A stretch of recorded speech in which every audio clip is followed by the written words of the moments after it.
If we think about what are some of the opportunities, let's go back to the way we framed in the previous question. Let's look at inflation, let's look at valuations. One example of a country we think actually represents a good value right now is Russia.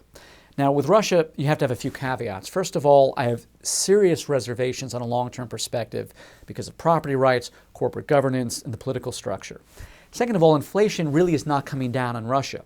However, the advantage in Russia is that the bad news is already discounted.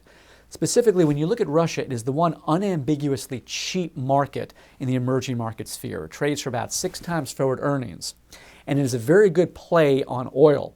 So to the extent that the risk in the Gulf persists, oil prices remain elevated, Russia is a very cheap and inexpensive way to access that theme. Beyond Russia, longer term, I'd be looking at some of the markets in Latin America.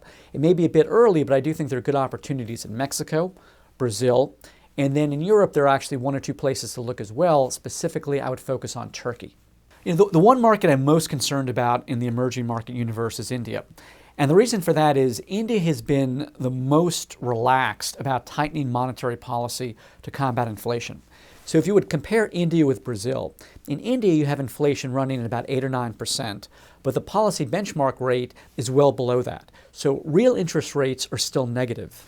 In Brazil, the benchmark rate's at 11.5%, inflation's at 6%, so their real interest rate is over 5%.